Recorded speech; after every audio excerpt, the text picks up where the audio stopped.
Millionaire gave his mansion keys to homeless teen mom and sick baby. When he checked security cameras that night, he was left speechless. Thunder crashed over Fairhaven as Sarah Williams clutched her baby Noah tighter against her chest, desperately running through the pouring rain. Her worn-out sneakers splashed through puddles as she searched for shelter in the wealthy neighborhood. Noah's skin burned with fever, his tiny body shivering despite the blanket wrapped around him. "Hold on, sweetie," Sarah whispered, her voice trembling. "Mommy's going to find us somewhere safe." At just 20 years old, she felt the weight of the world on her shoulders. Her baby boy, only 1 year old, needed his breathing medication, but they'd been turned away from the last shelter for being at capacity. Lightning illuminated an imposing mansion ahead, its gates slightly ajar. Sarah noticed a covered garden area near the side of the house. "Just a little further, Noah," she pleaded, as his breathing became more labored. The security lights suddenly flooded the garden, and alarms began blaring through the property. Inside the mansion's security room, Charles Montgomery III watched the scene unfolding on his monitors. The 68-year-old billionaire leaned forward, his hand hovering over the police alert button. But something made him pause. The young woman wasn't trying to break in. She was desperately attempting to shield her baby from the rain. Noah's coughing fit echoed through the garden's security mic. Sarah sat on a stone bench, cradling him as he struggled to breathe. "Please, God," she prayed, tears streaming down her face. "I'll do anything. Just help my baby." Charles's hand trembled as he watched. The scene stirred something deep within him, a memory of his late wife Elizabeth in their younger days, her passionate dedication to helping young mothers in crisis. His security chief's voice crackled through the intercom. "Sir, should I send the guards to remove them?" Before Charles could respond, he noticed something that made his blood run cold. On his desk lay an old letter he'd been reading earlier that day. Elizabeth's last letter to him, written just before her death 5 years ago. His eyes fixed on a line he'd dismissed as the ramblings of illness. "One day, Charles, a young mother will arrive at our home on a stormy night. When she does, remember your promise to me." The baby's coughs grew worse. On the monitor, Sarah was now performing CPR on her tiny son, her training as a nursing student evident in her precise movements. Charles watched in horror as the child's lips began turning blue. "Sir?" the security chief pressed. "The police are on standby." Charles grabbed his coat and umbrella. "Call Dr. Peterson instead," he ordered, hurrying toward the garden. "Tell him it's an emergency." As he approached, Sarah looked up in terror, clutching Noah protectively. "Please," she begged. "He needs help. I'm not trying to break in, I swear. It's all right," Charles assured her, his voice gentle as he covered them with his umbrella. "I'm calling my doctor. Let's get you both inside where it's warm." He paused, studying her face in the security lights. The resemblance to Elizabeth's old photos was uncanny. The same determined set of the jaw, the same kindness in the eyes despite desperate circumstances. Sarah hesitated, years of hard lessons making her wary of strangers, even kind-looking elderly ones. But Noah's next labored breath made the decision for her. As Charles led them toward the house, neither could have imagined how this stormy night would change not only their lives but an entire community. From the security room, the monitors captured it all, a moment of pure human compassion that would soon be tested by greed, suspicion, and the prejudices of a town not ready for change.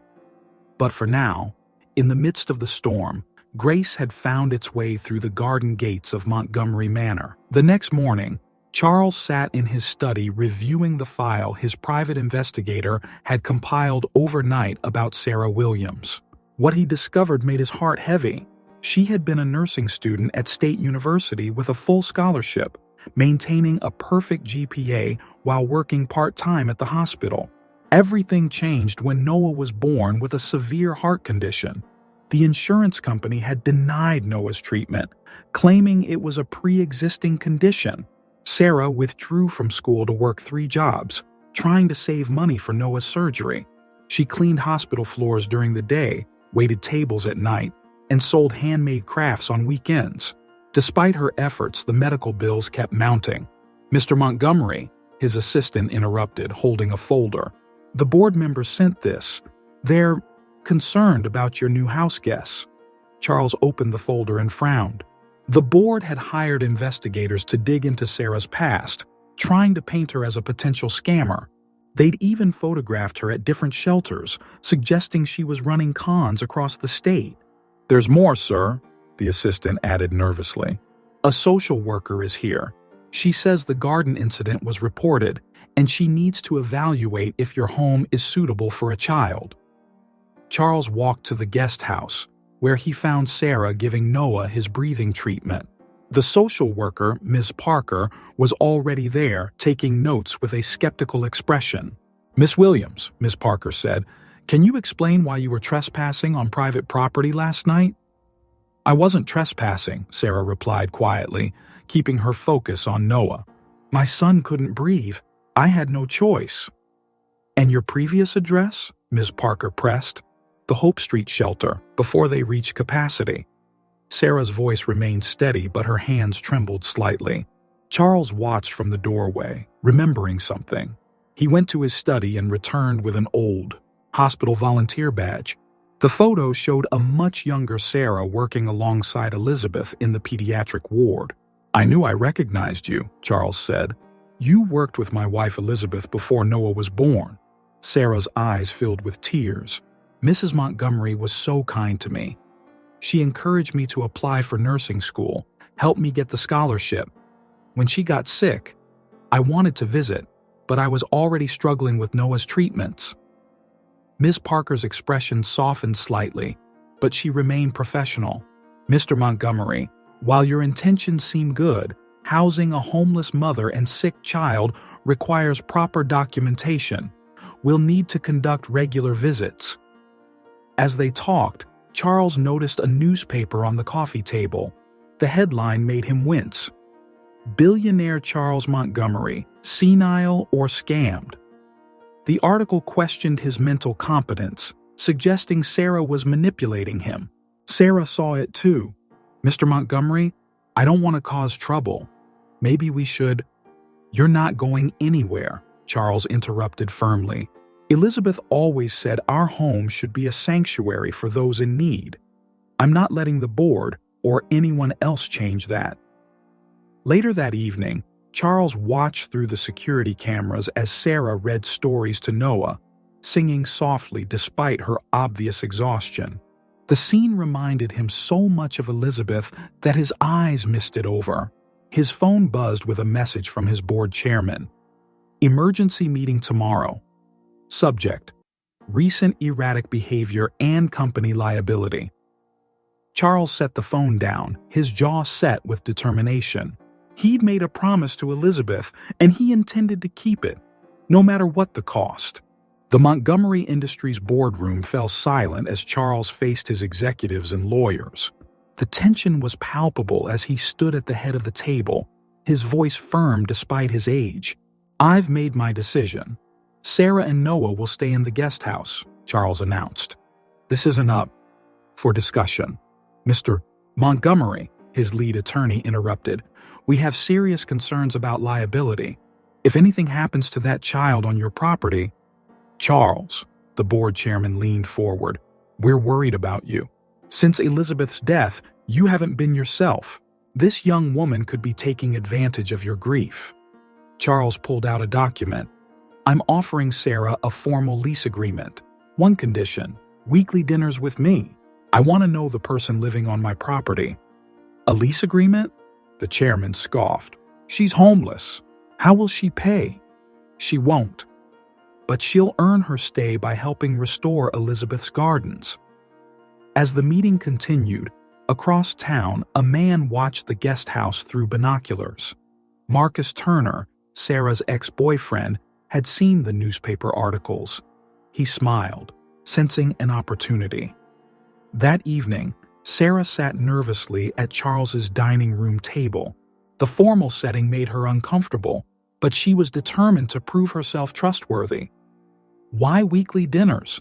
she asked, watching Noah play with his mashed potatoes. Charles set down his fork. "Because Elizabeth would have wanted to know you, and because I need to know I'm not making a mistake." Sarah straightened. "Mr. Montgomery, I understand your caution, but I'm not here to take advantage. If you want me to leave—" "Do you know why I'm doing this?" Charles interrupted. "The night Elizabeth died, I was at a board meeting. She asked me to come home, said she needed to tell me something important. I said it could wait." His voice cracked. "It couldn't wait. She died that night, alone. The nurses said her last words were about a promise I needed to keep." Before Sarah could respond, the butler entered. "Sir, there's someone at the gate demanding to see Miss Williams." On the security monitor, they saw Marcus. Sarah's face went pale. "He's Noah's father. He left when I was pregnant." Charles watched Marcus shouting at the gate. "Camera." "Should I let him in?" Sarah shook her head. "He only shows up when he wants money. Please don't let him near Noah." Charles instructed security to send Marcus away, but the man's parting words chilled them both. "You think you're safe in there, Sarah? Wait till everyone knows what you did." Later that night, Sarah tucked Noah into his new bed, his first real bed since leaving their apartment. "Thank you, God," she whispered, "for giving us shelter." Through the security cameras, Charles watched this private moment. His phone buzzed with messages from board members questioning his judgment, but his mind was made up. Something about Sarah's quiet dignity reminded him of Elizabeth's compassion for struggling mothers. But Marcus's threats lingered in the air, and the board's resistance was just beginning. Charles knew the real challenges were still to come. Spring arrived at Montgomery Manor, and with it came dramatic changes. Sarah spent her mornings transforming Elizabeth's abandoned garden, pulling weeds and planting new seeds. What started as a small project grew when she invited other mothers from her old shelter to help. "These vegetables will help feed the shelter," Sarah explained to Charles during their weekly dinner. "The mothers get job experience and their kids have a safe place to play while they work." Charles watched through his study window as a group of women tended the gardens. Their children played nearby, their laughter filling the once silent grounds. But not everyone appreciated the changes. "Mr. Montgomery," his neighbor Mrs. Harrison complained on the phone, "your property is starting to look like a community center. Our property values are at stake." Similar calls flooded in from other wealthy neighbors. Meanwhile, Noah showed significant improvement under his new treatment plan. The doctor was amazed at his progress. "His heart function is strengthening," the specialist reported during a checkup. "The medication is working better than expected." But as Noah grew stronger, darker forces gathered. Private investigators hired by the board lurked near the property, photographing everyone who entered and left. They followed the shelter mothers, documented their license plates, and compiled detailed reports. One rainy afternoon, Sarah discovered something unexpected in the mansion's attic. While storing garden tools, she found a box of Elizabeth's old diaries. She didn't read them, but brought them straight to Charles. "I found these upstairs," she said, placing them on his desk. "I thought you might want them." Charles opened the most recent diary with trembling hands. Elizabeth's last entries revealed something disturbing. She had suspected financial misconduct within the company, but died before she could investigate further. Before Charles could process this information, his security team reported an unwelcome visitor. Marcus was back, this time with a lawyer. "Sir," the head of security announced, "they're threatening to go to the press with damaging information about Miss Williams." Through the cameras, Charles watched Marcus pacing at the gate. Something about his confident smirk suggested he wasn't acting alone. Later that night, Sarah noticed a car following her during her grocery run. When she mentioned it to Charles, his face darkened. "The board's getting desperate," he said. "They've hired people to watch us.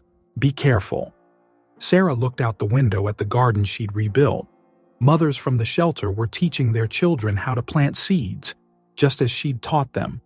The scene brought tears to her eyes. "Maybe I should leave," she suggested. "I'm causing too much trouble." "No," Charles replied firmly. "Elizabeth's garden has been empty for 5 years. Now it's alive again. Those investigators can take all the pictures they want." But as darkness fell, more suspicious cars appeared on the street. Through his security monitors, Charles watched. Men in suits taking notes, photographing license plates, following the shelter mother's home. The board was building a case, gathering ammunition. But for what? Sarah's phone buzzed with a text from an unknown number. "I know what really happened the night you left the hospital. How much is the old man paying you to keep quiet?" She deleted the message, her hands shaking. The past she'd tried so hard to escape was catching up with her, threatening the sanctuary she'd found for Noah. What she didn't know was that Charles had his own investigators working quietly, uncovering truths that would soon shake the foundations of everything they thought they knew. The Montgomery Industries boardroom buzzed with tension as executives gathered for a secret meeting. CEO Richard Bennett paced at the head of the table. "Charles has lost his grip on reality," Bennett declared. "First, he houses homeless people. Now he's turning the estate into some kind of shelter. We need to act." "The shareholders are getting nervous," added James Wilson, the chief financial officer. "Our stock dropped 5 points since this circus began." "What about the girl?" someone asked. "Our investigators found something interesting about her last night at the hospital before she became homeless." Bennett smiled. "Let's make her an offer she can't refuse. Everyone has a price." That afternoon, Sarah received an unexpected visitor. 2 executives arrived at the guest house in an expensive car. "Miss Williams," the first man said, "we represent the board. We'd like to discuss your future." He opened a briefcase. "We're prepared to offer you $500,000 to leave quietly.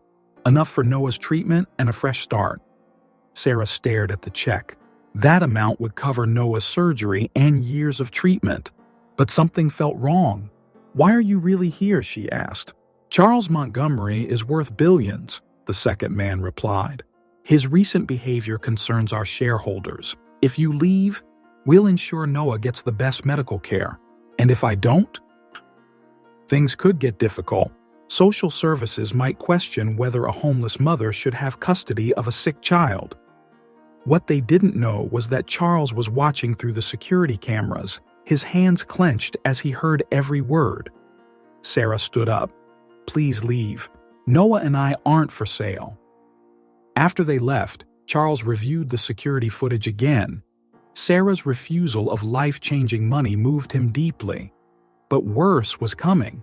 His phone rang. It was his lawyer. "Charles, the board is filing a lawsuit.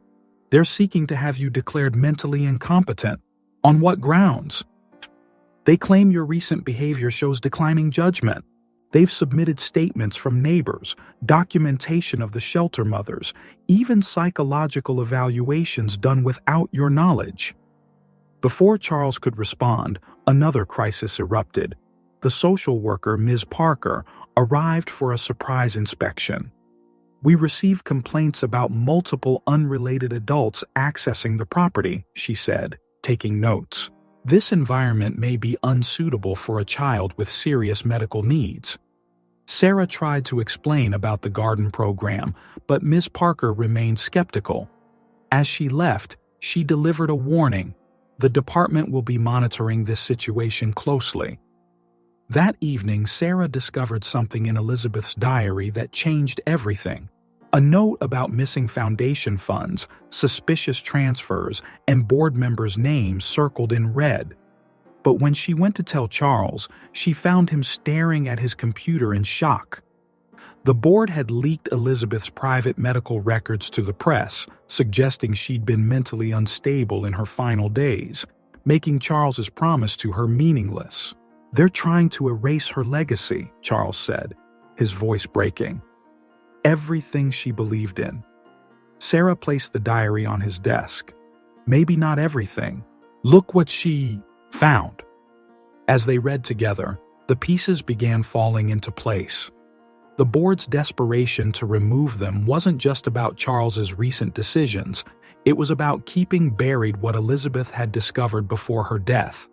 Suddenly, Noah's bedroom monitor crackled with static. Sarah rushed to check on him, but his bed was empty. "Noah?" she called out, panic rising. "Noah, where are you?" The security cameras showed no sign of the child. He had vanished during their most vulnerable moment. The hospital corridors echoed with Sarah's frantic calls as she searched for Noah. Security cameras had shown him wandering out during his usual checkup, but no one could find him. "He's never done this before," Sarah told the hospital security team. "He knows not to leave his room." Charles arrived at the hospital, his face grave. "I've got my security team reviewing all camera footage. We'll find him." As they searched, Charles finally shared the truth he'd been holding back about Elizabeth's death. "I need to tell you something," he said as they checked another corridor. "The night Elizabeth died, she wasn't just sick, she was going to expose something." Sarah stopped walking. "What do you mean?" "She found evidence of fraud in our charitable foundation. Millions meant for medical care for underprivileged families. Gone. She called me at the board meeting, saying she had proof. But His voice cracked. "I told her it could wait until morning. That's why the board is so desperate to get rid of me," Sarah realized. "They think I know something." A nurse interrupted them. "Mr. Montgomery? We found this in the chapel." She handed them a sealed envelope. Inside was a letter from Elizabeth, dated the day she died. Charles read it aloud, his hands shaking. "My dearest Charles, if you're reading this, I couldn't tell you in person. The board has been stealing from our foundation for years. The proof is in the garden shed, hidden where I used to keep my prayer journal. But more importantly, I had a vision last night. A young mother will come to us, someone who embodies everything our foundation stands for. When she arrives, protect her. She's the key to making things right. All my love, Elizabeth." Suddenly, they heard singing from the chapel. They rushed inside to find Noah, sound asleep in the front pew. "He always loved Elizabeth's hymns," Sarah whispered, lifting him gently. "Sometimes I sing them to help him sleep." Charles stared at Elizabeth's letter, then at Sarah and Noah.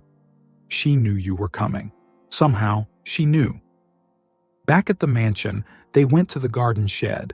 Behind a loose brick, they found a USB drive and files documenting years of financial fraud. But they weren't alone. Marcus stepped out from behind the shed. "Looking for something?" "What are you doing here?" Sarah demanded, clutching Noah. "The board sent me.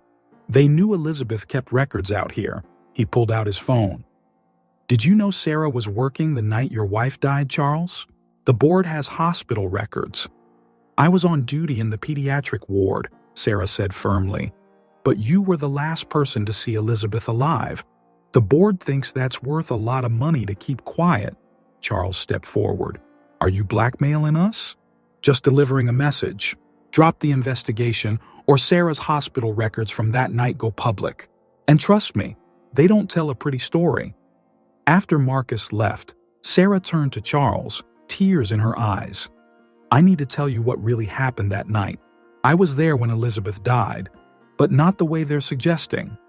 Charles looked at the security cameras surrounding them, then at Noah sleeping in Sarah's arms. "Not here. We need somewhere safe to talk." The truth about Elizabeth's last night was about to change everything, but the press was already running headlines about a potential scandal, and the board was moving to seize control of the company.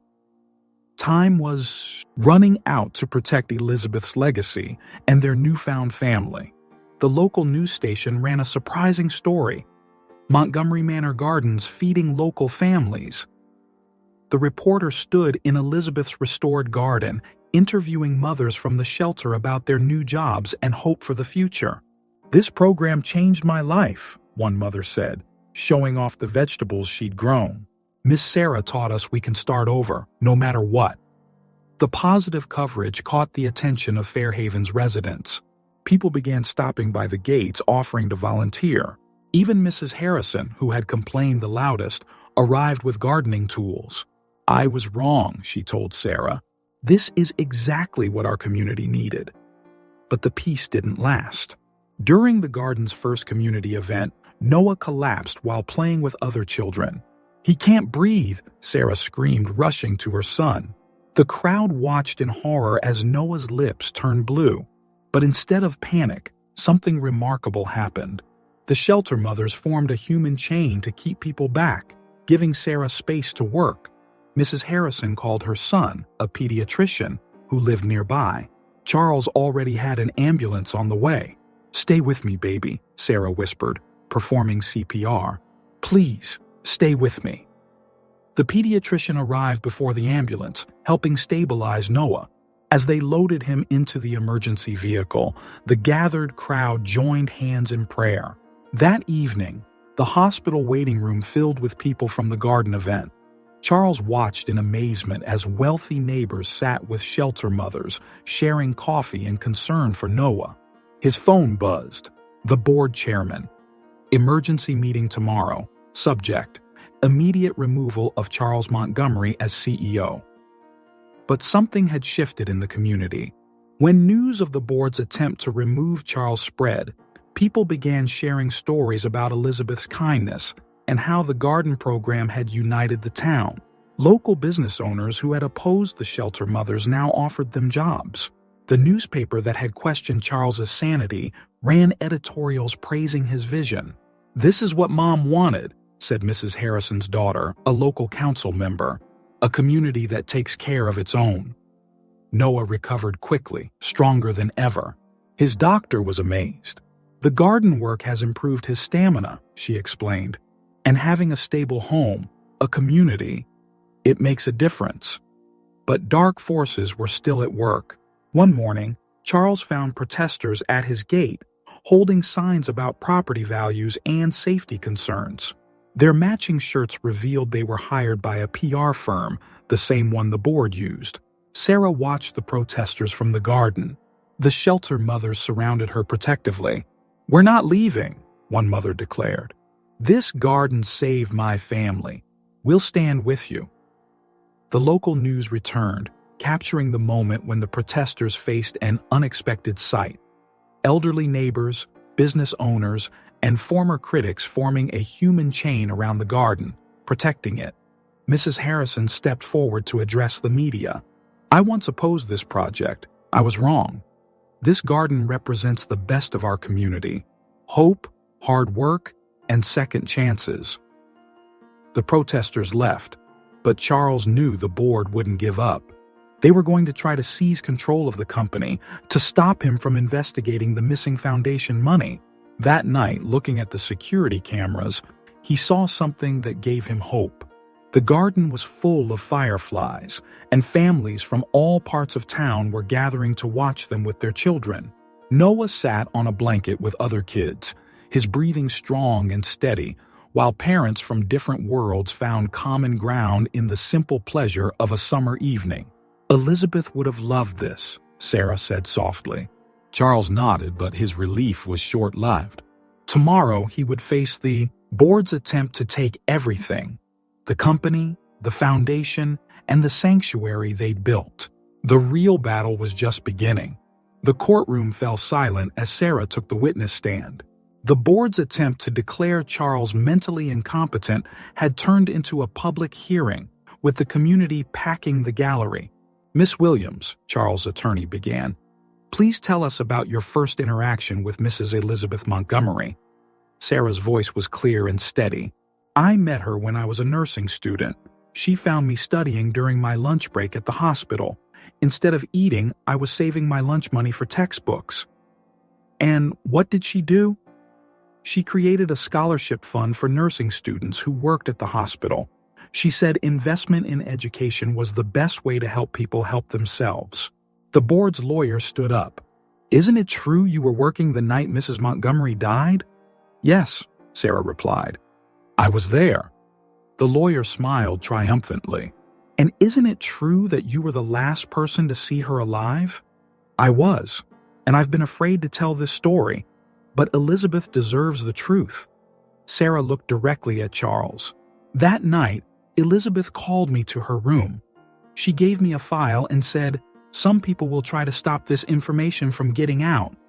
Then she had a seizure. Her last words were about keeping her promise and protecting the foundation. The courtroom erupted. Charles stared at Sarah, understanding flooding his face. Bennett, the CEO, shifted uncomfortably in his seat. "What happened to the file?" the judge asked. "I hid it in the hospital chapel where Elizabeth used to pray. After Noah got sick and I lost everything, I couldn't go back for it. But it's still there." Charles's attorney produced a sealed envelope. "Your Honor, we retrieved this from the hospital chapel this morning. It contains proof of systematic theft from the Montgomery Foundation, totaling millions of dollars." Bennett stood up, shouting, "This is ridiculous. She's making this up. Order!" The judge demanded silence. "Mr. Bennett, sit down," Sarah continued. "Elizabeth told me something else that night. She said, 'One day, you'll need help. When that day comes, go to Charles. He'll remember his promise.'" The judge reviewed the documents, his expression darkening. "This hearing is no longer about Mr. Montgomery's competency. Bailiff, please ensure no one leaves. We're now discussing criminal fraud." Charles stood up. "Your Honor, before we continue, I'd like to make an announcement." He faced the packed courtroom. "The Montgomery Foundation will be reestablished, bigger than before. The mansion will become a training center for people rebuilding their lives. Sarah will oversee the nursing scholarship program, continuing Elizabeth's work." Bennett laughed bitterly. "You'll destroy the company's reputation." "No," Charles replied. "We'll restore it. Elizabeth always said business success meant nothing without social responsibility." The judge called a brief recess. In the hallway, community members hugged Sarah, while police officers escorted board members to discuss ongoing investigations. Mrs. Harrison approached Charles. "The neighborhood association met yesterday. We voted unanimously to support the foundation's new mission. But the day's biggest surprise came from an unexpected source." The board's former secretary stepped forward. "I have copies," she said quietly, "of everything. Every fraudulent transfer, every falsified report. Elizabeth knew I was keeping records. She told me to wait for the right time." As Charles listened to her testimony, he watched Sarah comforting another witness, a young mother testifying about how the garden program had saved her family. The foundation's future was secure, but Charles knew the real work was just beginning. Elizabeth's vision of a community united by compassion and second chances was finally becoming reality. Outside the courtroom, Noah played with other children, his laughter echoing through the halls of justice. The American dream wasn't just about wealth, Charles realized. It was about creating opportunities for others to thrive. Construction crews transformed Montgomery Manor's East Wing into classrooms while preserving Elizabeth's personal touches. Sarah supervised the renovations, ensuring each space served both practical and emotional needs. "The computer lab will go here," she explained to Charles, pointing to the former ballroom. "And this sunroom will be perfect for childcare while mothers attend classes." Charles watched workers install the foundation's new sign, Elizabeth Montgomery Center for New Beginnings.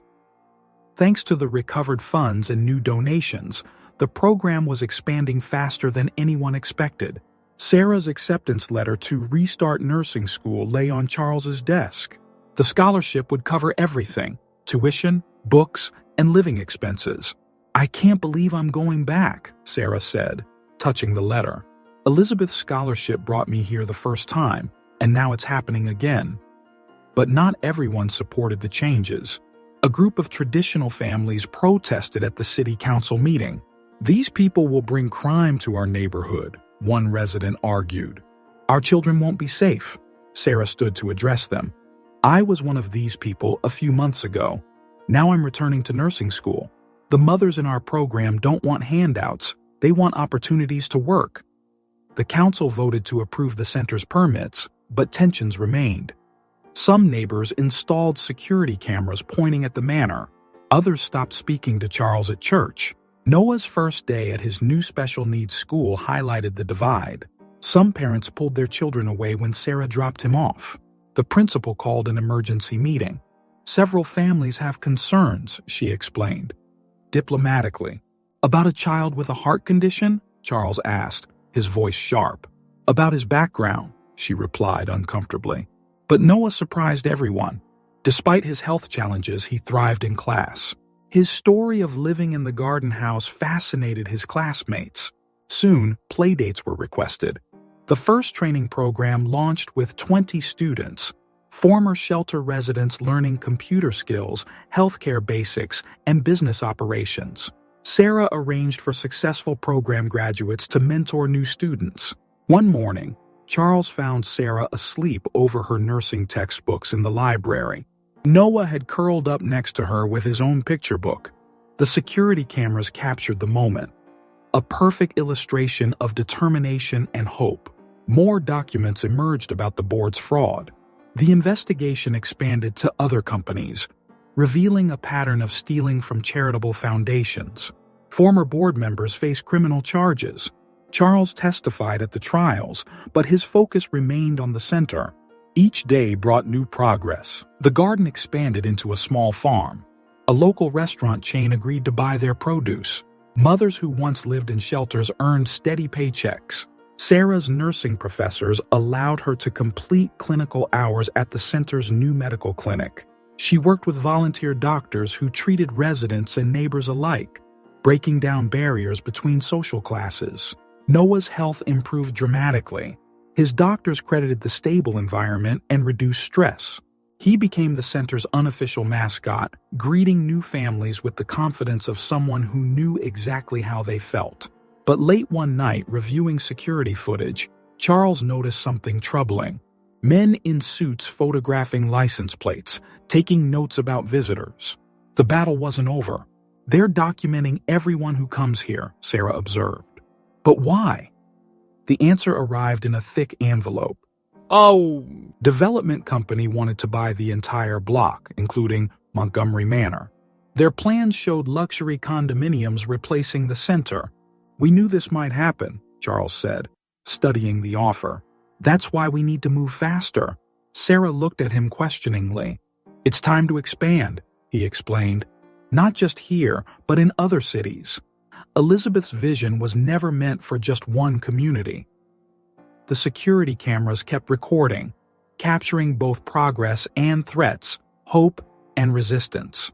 The American dream was transforming, one family at a time, but powerful forces still stood in their way. The center's first graduation ceremony filled the manor's renovated ballroom. 20 women in business attire received their certification diplomas, their children cheering from the audience. A year ago, I was sleeping in my car, the class speaker shared. Today, I'm starting my new job at the hospital. This program didn't just teach us skills, it gave us our dignity back. Sarah watched proudly from the back, taking a brief break from her nursing studies. Her own finals were approaching, but she wouldn't miss this moment. The success caught national attention. A major news network interviewed Charles about expanding the program nationwide. But during the live broadcast, something went wrong. Charles clutched his chest mid-sentence, his face pale. The cameras kept rolling as he collapsed. "Call 911. Sarah rushed to his side, her nursing training taking over. She checked his pulse, started chest compressions. "Stay with us, Charles, please." Noah watched from the doorway, tears streaming down his face. Is Grandpa Charles going to be okay? The ambulance seemed to take forever. Sarah continued CPR, remembering everything she'd learned. The news crew captured it all. The desperation, the determination, the prayers. At the hospital, doctors confirmed a major heart attack. While Charles lay unconscious, more trouble arrived. Representatives from Vista Development, the company trying to buy the property, appeared with legal documents. Mr. Montgomery never filed the center's permanent registration, their lawyer announced. Without his signature, the property reverts to the corporation. We have buyers ready. Sarah thought quickly. Check the security footage from his office. He signed everything last week. But when they reviewed the tapes, the signed papers weren't on his desk. Someone had removed them. Meanwhile, Noah's doctor arrived with surprising news. His latest tests are remarkable. His heart function is almost normal. Whatever you're doing at that center, keep doing it. Sarah split her time between hospital shifts, studying for finals, and fighting to save the center. The graduates rallied around her, using their new skills to organize community support. Charles regained consciousness after 3 days. His first words, "Did they get the papers?" Sarah shook her head. "They're missing. Vista Development is moving to take over." "Third drawer," Charles whispered, "behind Elizabeth's picture." Back at the manor, Sarah found a sealed envelope. Inside were not only the registration papers, but evidence that Vista Development was connected to the former board members. They're still trying to destroy Elizabeth's work, Sarah realized. She rushed the documents to the judge who had handled the fraud case. Within hours, Vista's takeover was blocked, but Charles remained weak. The doctors recommended reduced stress, less involvement in the foundation. "I need to step back," he admitted to Sarah. "The center needs younger leadership. We'll figure it out together," she promised. "You taught me that family means never giving up on each other." That evening, Sarah studied for her nursing finals at Charles's bedside while Noah read him stories. The hospital security camera recorded their makeshift family moment. A week later, Charles watched via FaceTime as Sarah received her nursing certification. Noah held the phone so his grandpa could see everything. "Elizabeth would be so proud," Charles said, "of both of you." The development company made one final attempt, offering Sarah $1 million to support their takeover. She didn't even look at the check. "This isn't about money," she told them. "It's about keeping promises and honoring legacies." The security cameras kept rolling, capturing moment after moment of lives being rebuilt. The American dream wasn't in the luxury condos Vista wanted to build. It was in the faces of people discovering their own strength, their own worth. Charles recovered slowly but steadily, inspired by each new success story from the center. The family they'd built was stronger than any corporate takeover attempt. But the biggest challenges and revelations were still to come. Sarah's nursing school graduation ceremony was held in the hospital auditorium where she first met Elizabeth years ago. Charles, now recovered enough to attend, sat proudly in the front row with Noah. "Sarah Williams," the dean announced, graduating with highest honors. As Sarah accepted her diploma, the audience erupted in cheers. The entire first row was filled with graduates from the center's program, all wearing their work uniforms. Nurses' aides, medical assistants, office managers. But the celebration was interrupted by breaking news. Federal agents had arrested the former board members and Vista Development executives. The charges: conspiracy, fraud, and attempted property theft. They weren't just stealing from one foundation, the prosecutor explained to reporters. This was a nationwide scheme targeting charitable organizations.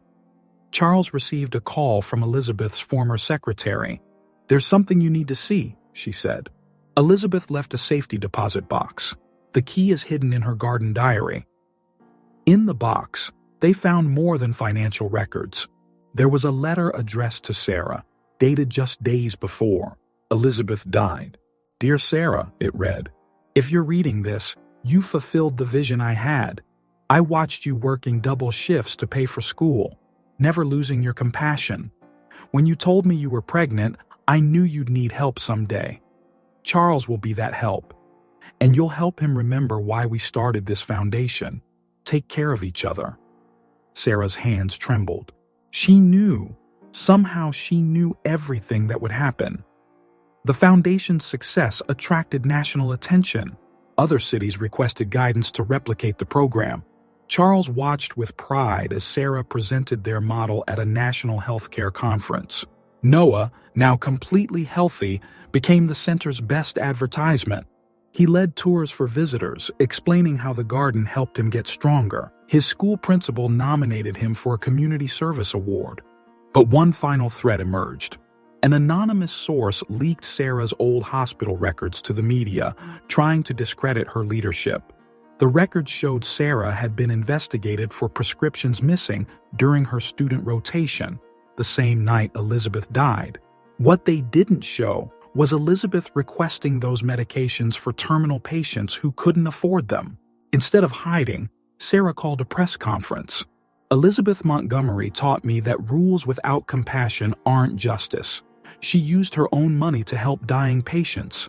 I helped her, and I'd do it again. The public response was overwhelming.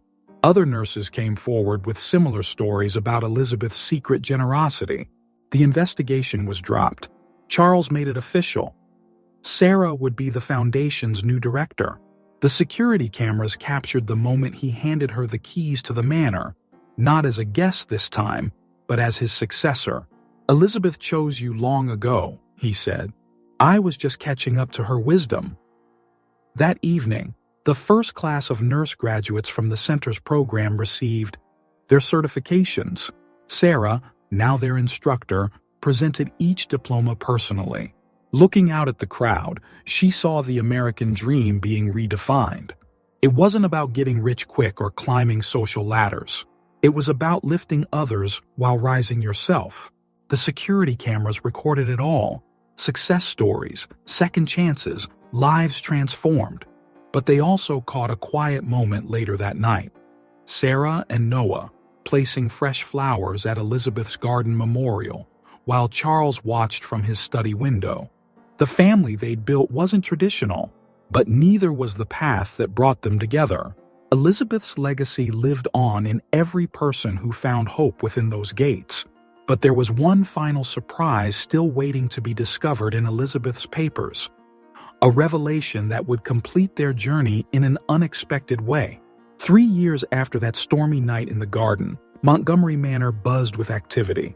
The Elizabeth Montgomery Foundation had grown beyond anyone's expectations, with sister centers opening in 5 other states.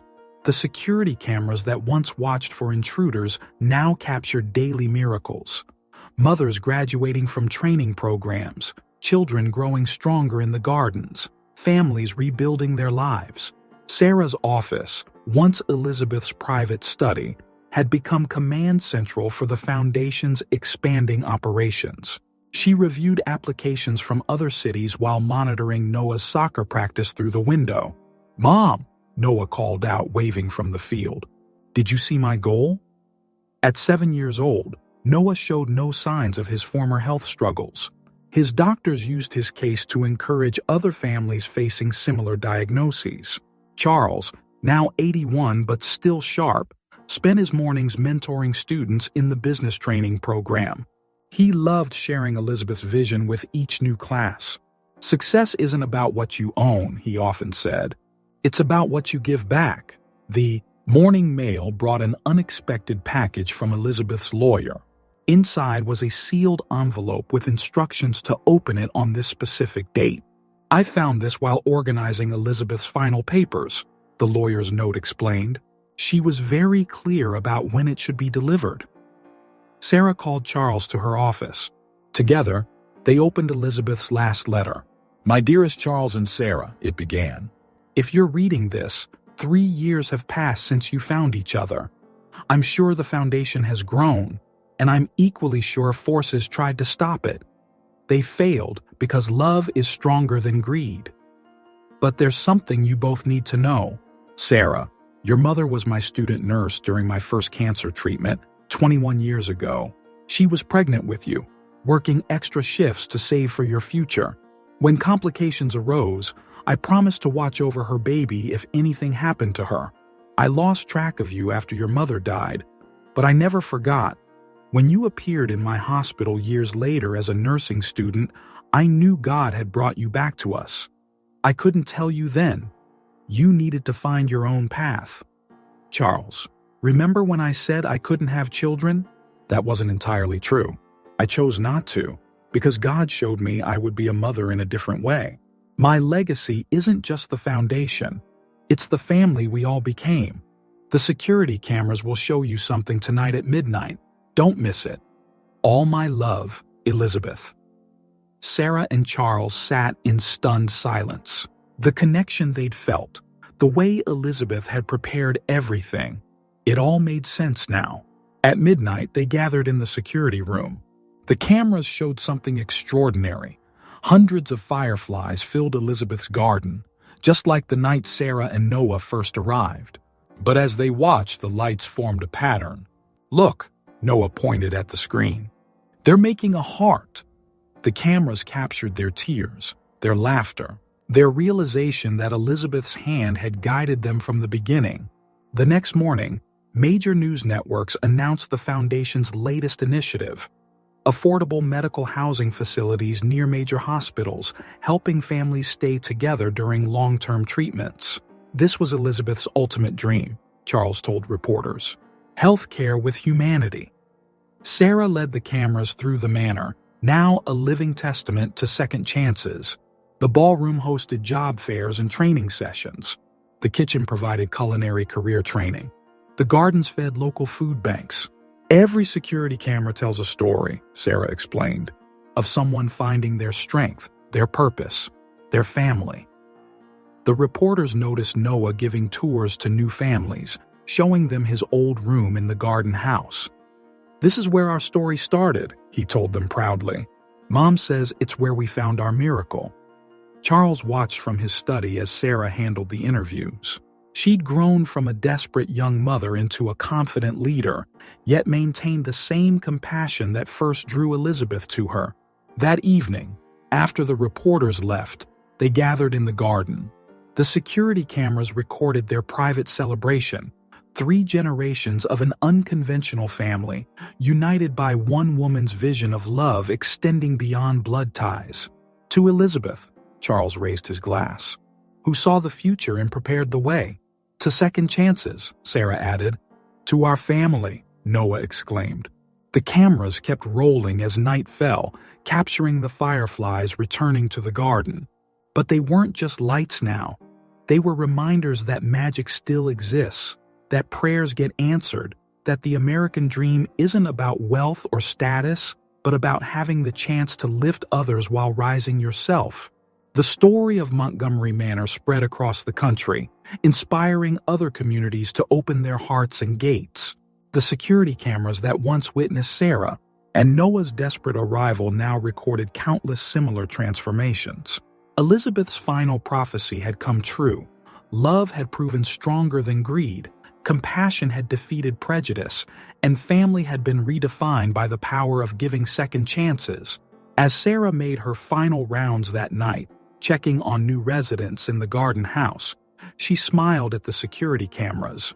From somewhere, she was sure Elizabeth was watching, proud of the legacy that grew from one simple act of kindness on a stormy night. The American dream hadn't died. It had evolved.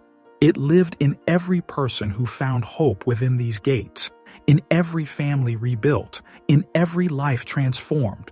And it all started with a mother's love, extending beyond time and even death, to create a miracle no one could have predicted, but everyone needed to witness. The security cameras would keep recording night after night as new stories unfolded. But this story of Sarah, Noah, Charles, and Elizabeth's enduring love would forever remain the heart of Montgomery Manor, proof that the greatest gifts often come disguised as moments of desperation, and that true wealth lies not in what we possess, but in what we give to others. The Foundation's impact continued to grow in ways even Elizabeth couldn't have foreseen. One morning, Sarah received a call from the White House. The First Lady wanted to visit Montgomery Manor and discuss implementing the program nationally. During the preparations for the visit, Sarah discovered an old photo album in Elizabeth's closet. Inside were pictures of her mother as a young nurse, her pregnant belly visible beneath her uniform, standing next to Elizabeth. The inscription read, "Mary Williams and me, welcoming a new generation of caregivers." Sarah shared the photos with Charles. My mom died thinking she'd failed me, she said softly. She never knew her own legacy would help save Noah's life. The White House visit became a turning point. The First Lady announced a national initiative based on the Montgomery model, with federal funding to support similar centers across America. Sarah was appointed to lead the implementation committee. Noah, now thriving in second grade, gave the First Lady a tour of his garden. "This is where sick kids come to get stronger," he explained. "Just like I did." The security cameras captured a touching moment when a new mother arrived at the gates, clutching a sick baby, just as Sarah had done years ago. But this time Sarah was there to welcome her personally. "I know exactly how you feel," Sarah told her. "Let me show you where your journey begins." Charles watched the scene from his study, remembering that stormy night that changed everything. The cameras now showed a different story. Hope replacing desperation, community defeating isolation, love conquering fear. The foundation established a scholarship in Mary Williams' name, specifically for single mothers pursuing nursing degrees. Sarah presented the first award at a ceremony attended by hundreds. "My mother worked extra shifts while pregnant to give me a better life," Sarah shared. She never knew that her sacrifice would create a ripple effect, helping countless other mothers do the same for their children. The Manor's security system, once meant to keep people out, now documented the daily transformation of lives. Each camera told stories of redemption: addicts finding sobriety, homeless families rebuilding, children healing. One evening, going through more of Elizabeth's papers, Charles found her original mission statement for the foundation. The final line read, "Love is the only investment that never fails." The garden expanded into a full working farm, providing job training and fresh food for local shelters. Noah's elementary school started sending students there for science classes, breaking down social barriers early. During that year's Christmas celebration, something remarkable happened. Former residents, who had succeeded, returned in record numbers, each bringing resources to help new families. The security cameras captured the perfect circle, those who had received help now reaching back to offer it to others. Sarah established a new program called Elizabeth's Angels, a network of successful graduates who mentored new arrivals. The ripple effect of kindness that Elizabeth started had become a wave of transformation. As Charles watched the foundation flourish under Sarah's leadership, he finally understood Elizabeth's greatest gift. She hadn't just saved one family on a stormy night. She had created a living model of what community could be. The security cameras continued their silent witness, recording not just the big moments, but the quiet victories. A child's first steps after illness, a mother's tears of joy at graduation, a family's first night of peaceful sleep in their own beds. Montgomery Manor had become more than a refuge. It was a beacon of hope, a testament to the enduring power of love, and proof that the American dream wasn't just about individual success, but about lifting others as you rise. The story continues through every life touched by the foundation, through every family restored, through every dream rekindled. And somewhere, Elizabeth watches through heaven's own cameras, smiling at how one act of kindness grew into a movement of love that changed not just a community, but a nation. For in the end, the greatest security isn't found in cameras or gates or walls, but in the bonds we forge when we open our hearts to others. And that is Elizabeth Montgomery's true legacy. A legacy that lives on in every life transformed at Montgomery Manor, in every heart touched by hope, in every dream reborn through the power of unconditional love. If this story touched your heart, please give it a thumbs up and share your thoughts in the comments below. What would you do if you were in Charles's position that stormy night? Subscribe to our channel for more inspiring stories that remind us of the power of faith, family, and second chances. Remember, sometimes the greatest miracles start with a simple act of kindness. Hit that notification bell to never miss a story that could change your life, just like Elizabeth changed Sarah's with one decision. Life's greatest gifts often arrive in moments of our deepest desperation. Keep your heart open. Your miracle might be just around the corner.